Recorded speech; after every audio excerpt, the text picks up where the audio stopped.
बंगाल सरकार ने जो भी ये बिल लाया है स्वागत योग्य है, इसमें कोई दो राय नहीं कि रेप एक जघन्य अपराध है समाज में।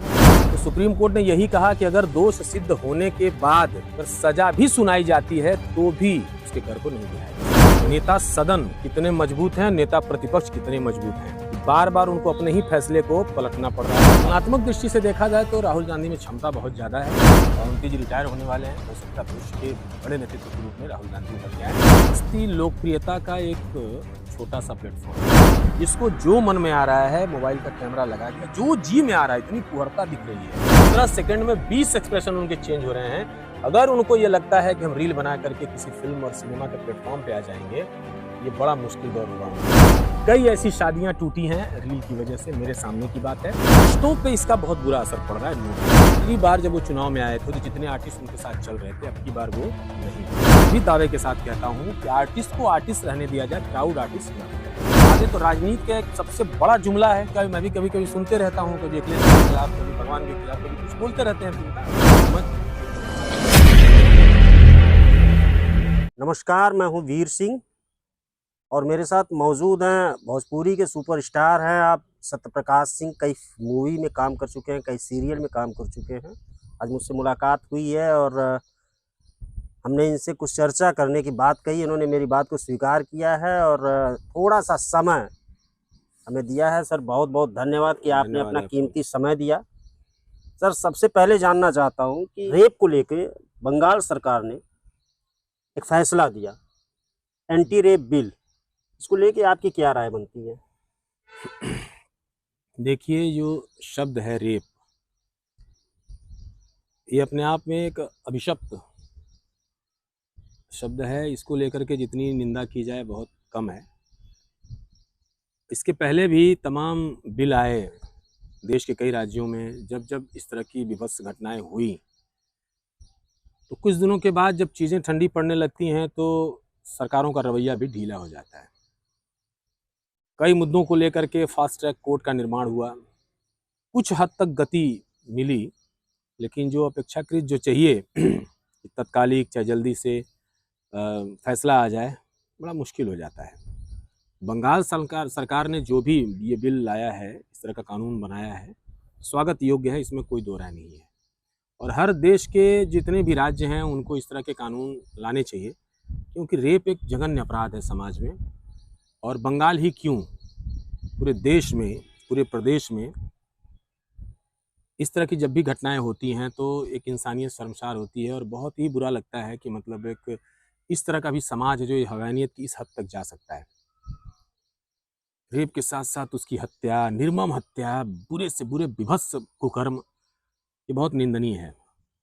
और मैं तो यही कहना चाहूँगा कि इस तरह की जो पॉलिसी है, इस तरह का जो कानून है, देश के समस्त राज्यों को लाना चाहिए और फास्ट ट्रैक कोर्ट में ले जा करके इस मामले को जल्दी से निस्तारण करना चाहिए।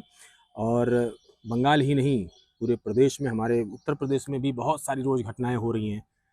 इस पर एक सामाजिक चेतना की भी ज़रूरत है। कानून के साथ साथ सामाजिक चेतना और सोच जब तक विकसित नहीं होगी तब तक इस तरह की घटनाएं बढ़ती रहेंगी। क्योंकि बहुत ऐसे आपने देखा होगा, बहुत ऐसे धाराएं बनी, बहुत ऐसे राष्ट्रीय कानून बने सुरक्षा को लेकर के। तमाम जितना डर पैदा होना चाहिए कानून का, उतना डर शायद है नहीं। तो ये डर सिर्फ एक समरसता और एक तरह से वैचारिक तौर पे उनको वैचारिक भाव में लाया जाए तो बन सकता है। बाकी कानून तो स्वागत योग्य है और प्रदेश के पूरे देश के हर प्रदेशों में ऐसे कानून बनने चाहिए। एक सवाल है कि उत्तर प्रदेश सरकार हमेशा गुंडे माफियाओं को लेकर के जो है दिन प्रतिदिन कार्रवाई करती जा रही है और उसी में एक बुलडोजर नीति आई और बुलडोजर को लेकर के जो है तमाम बातें भी हुई और इधर सुप्रीम कोर्ट ने उस पर जो है एक फैसला दे दिया। ये बहुत बड़ा सवाल है।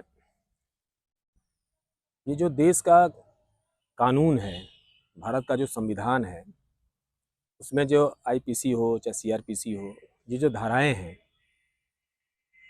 और जब किसी के ऊपर मुकदमा दर्ज होता है वो मुलजिम होता है, न कि मुजरिम। मुजरिम तब होता है जब उसको सजा सुनाई जाती, दोषी पाया जाता है। तो सुप्रीम कोर्ट ने यही कहा कि अगर दोष सिद्ध होने के बाद अगर सजा भी सुनाई जाती है तो भी उसके घर को नहीं गिराया जा सकता, क्योंकि वो मुजरिम का घर सिर्फ उसका अपना अकेला घर नहीं है। और संपत्तियों के कुर्क का एक प्रावधान है, 82 सूचना है, 83 कुर्क है। तो धाराओं में चीजें हैं, लेकिन इस तरह की चीज जो सुप्रीम कोर्ट ने संज्ञान में लिया है, बहुत अच्छी बात है। मैं एक दिन ये डिबेट देख भी रहा था, एक वरिष्ठ थे, कोई नेता रहे होंगे, उन्होंने ये बात कही कि नहीं, जिन लोगों का घर गिरा है अनलीगल बने हुए थे, वो नक्शे पास नहीं थे, गलत भूमि में बने हुए थे। तो मेरा एक सवाल है और मेरा एक सुझाव भी है सवाल ये है कि क्या जब तक कोई मुल्जिम नहीं होगा तब तक वो लीगल है जो घर गिराया जा रहा है? तो अगर वो मुल्जिम हो गया तो उसका घर अनलीगल हो गया, आपको पता चल गया करे हाँ वो तो गड़बड़ है, तो क्या इसके पहले आपको पता नहीं था? इसका मतलब आप सोए हुए प्रशासक हैं, आपको पता ही नहीं है कि कौन अनलीगल घर बन रहा है, कौन नहीं बन रहा है। तो सोए हुए प्रशासक से मेरा एक सुझाव है कि अगर मुल्जिम बनते ही अगर आपको चेतना आ रही है, वो दिन आने ही मत दीजिए, उसके पहले चेत जाइए। और अगर अनलीगल जितने भी मकान और घर सार्वजनिक भूमि पे बने हैं, चाहे अतिक्रमण के दायरे में आते हैं, सब पे कार्रवाई होनी चाहिए। नहीं तो पता चले कि 20 शहर में एक मुल्जिम का घर गिराया जा रहा है और उसके आगे सैकड़ों घर ऐसे हैं जो उसकी जद में आते हैं, वो खड़े हैं, तो ये एक बहुत बड़ा सवाल खड़ा करता है। ऐसा नहीं होना चाहिए।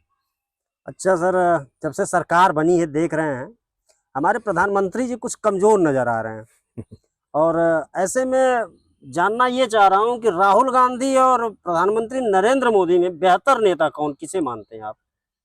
देखिए, नेता दोनों हैं, एक नेता सदन है, एक नेता प्रतिपक्ष है। जी। और आप इसके पहले 10 साल जब पीछे जाएंगे तो 10 साल बिना नेता प्रतिपक्ष के पूरा सदन चला। तो ये तो अब की बार पूरी जनता देख रही है, आप भी देख रहे हैं चीज़ों को, कि नेता सदन कितने मजबूत हैं, नेता प्रतिपक्ष कितने मजबूत हैं, कि बार बार उनको अपने ही फैसले को पलटना पड़ रहा है, वापस लेना पड़ रहा है, सिर्फ इसलिए कि नेता प्रतिपक्ष बहुत मजबूत है। रही बात राहुल गांधी की, तो नेतृत्व की क्षमता, जो जोड़ने की क्षमता है, राहुल गांधी इस देश के बड़े राजनीतिक खानदान से ताल्लुक रखते हैं, और जबकि मोदी जी का ऐसा कोई बैकग्राउंड नहीं है, वो एक साधारण परिवार से आते हैं। और गुजरात की पृष्ठभूमि छोड़ करके आरएसएस चाहे अन्य दलों का जब भी उन्होंने कोई कार्यक्रम किया होगा तो भारत में भ्रमण किया होगा। अन्यथा एक बहुत बड़ा जेपी के आंदोलन के बाद पहली बार कोई भारत जोड़ो यात्रा अगर शुरू किया है, भारत में पदयात्रा शुरू किया है जेपी चंद्रशेखर के बाद, तो राहुल गांधी ने किया है। तो जाहिर सी बात है, ये क्षमता राहुल गांधी के अंदर अगर है तो वो बहुत ही आगे चल के बहुत बड़े नेता हो सकते हैं। आज भले नेता प्रतिपक्ष है, कभी नेता सदन भी हो सकते हैं। तो तुलनात्मक दृष्टि से देखा जाए तो राहुल गांधी में क्षमता बहुत ज़्यादा है और बौद्धिक क्षमता भी ज़्यादा है, और अपने अन्य परिवारों की अपेक्षा भी एक वरिष्ठ कांग्रेस के पितरौदी साहब हैं, क्या नाम उनका, अभी आज ही उनका बयान था कि राजीव से ज़्यादा बौद्धिक क्षमता राहुल में है, उन्होंने आज बयान दिया है। तो कभी कभी मेरा भी दिमाग वहाँ जाता है कि वाकई में जो ये आदमी कोरोना को लेकर के 6 महीने 4 महीने पहले इंडिकेट करता है, उसको मतलब बहुत ही बुरे ढंग से इग्नोर किया जाता है, फिर मार्च में कोरोना आता है तब उसे एक्सेप्ट किया जाता है। तो जाहिर सी बात है, दूरदृष्टि इनकी इनसे ज़्यादा है और भविष्य के नेता हैं वो। अब प्रधानमंत्री जी रिटायर होने वाले हैं, तो हो सकता है भविष्य के बड़े नेतृत्व के रूप में राहुल गांधी उभर के आए, और ऐसा पूरे देश में होना चाहिए। नेतृत्व परिवर्तन और नेतृत्व में क्षमता विकसित होनी चाहिए। राहुल बेसिकली एक बड़े नेता बन सकते हैं, उनके अंदर सारी कुवत है, सारी चीज़ें हैं। चूँकि आप सुपरस्टार हैं, भोजपुरी फिल्मों में काम किया है आपने और नेपाल में भी आपकी शूटिंग चल रही है, कई सीरियल में आपने काम किया है। ये जो नया ट्रेंड आया है, जो आज के युवा रील बना रहे हैं और रील को लेके कुछ लोग बहुत ज़्यादा हाईलाइट भी हो जा रहे हैं, उसका क्या कोई भविष्य है? किस तरीके से युवाओं से क्या कहना चाहेंगे? क्योंकि देखते हैं बच्चियां भी उसी में उतर रही हैं, हर कोई रील बना करके अपने आप को जो है हाईलाइट होना चाहता है, प्रसिद्धि पाना चाहता है। आपकी क्या राय है? ये सस्ती लोकप्रियता का एक छोटा सा प्लेटफॉर्म है। सस्ती लोकप्रियता मैं इसलिए बोल रहा हूँ क्योंकि जब हम लोगों ने अपने अभिनय की शुरुआत किया था तो उस समय प्लेटफॉर्म बहुत कम थे। दूरदर्शन एक मात्र प्लेटफॉर्म था और थिएटर था, रंगमंच। तो वहाँ पे महीनों स्ट्रगल करने के बाद, महीनों रिहर्सल करने के बाद एक प्ले हम लोग दे पाते थे। दूरदर्शन में B grade B high grade A grade के आर्टिस्टों का चयन होता था, तब जाके उसमें कहीं छोटे-मोटे कैरेक्टर हम लोगों को मिलते थे। अभी ये सारी बाध्यताएँ खत्म हो चुकी हैं, कंपटीशन रहा ही नहीं। जिसको जो मन में आ रहा है मोबाइल का कैमरा लगा दिया, जो जी में आ रहा है, इतनी फुहड़ता दिख रही है कि ऐसा होना नहीं चाहिए। एक्टिंग को ही अगर उनको करना है तो वो मैं सीधे-सीधे तौर पे कह रहा हूँ, ये शॉर्ट वीडियो या चाहे जो ये लोग कर रहे हैं, वो एक्टिंग का हिस्सा नहीं है।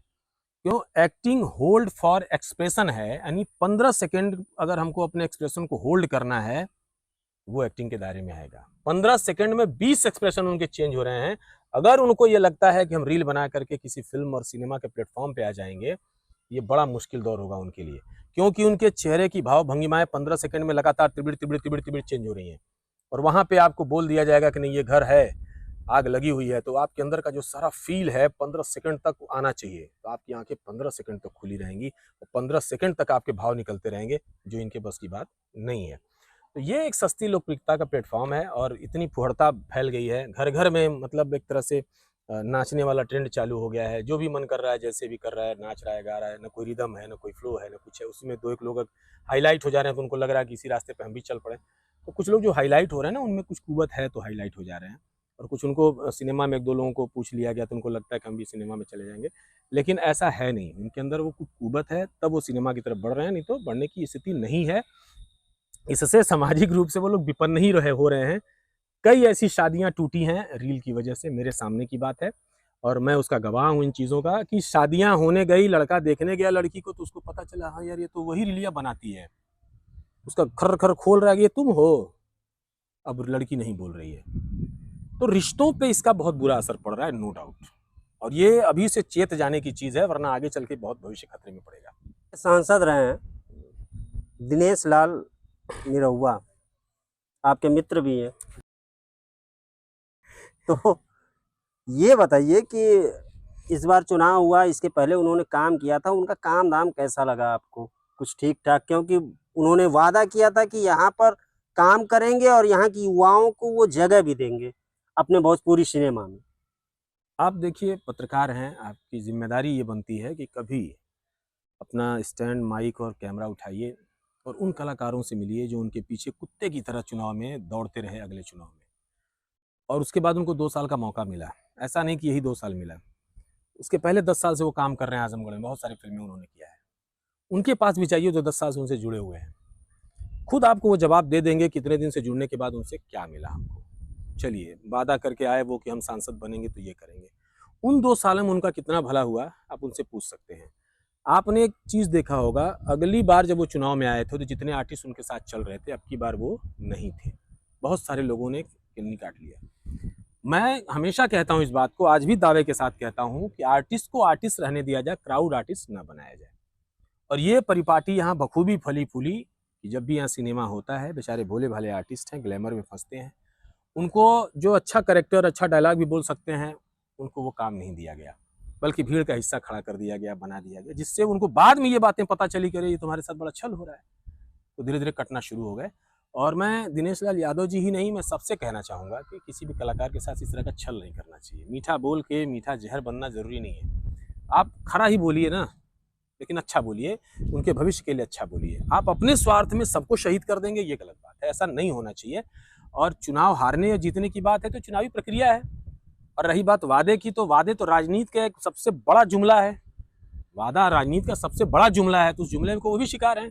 क्योंकि उनका भी मैं भी कभी-कभी सुनते रहता हूँ, कभी अखिलेश जी के खिलाफ, कभी भगवान के खिलाफ, कभी कुछ बोलते रहते हैं, तो उनका अपना समझ है, अपनी बौद्धिक क्षमता है, उससे आप आकलन कर सकते हैं कि वो किस लेवल के नेता हैं और कहाँ तक जाने वाले हैं। बहुत-बहुत धन्यवाद सत्यप्रकाश जी, आपने अपना कीमती वक़्त दिया हमें और कम से कम इतनी बातें करी और आपने बताया कि किस तरीके से युवाओं को जो रील बना रहे हैं, उसमें भविष्य नहीं है, उनको बल्कि सीखने की ज़रूरत है। चलिए कहीं और चलते हैं, कुछ लोगों से बातचीत करेंगे। दीजिए हमें इजाज़त, मैं हूँ वीर सिंह, देखते रहिए समाचार इंडिया लाइव।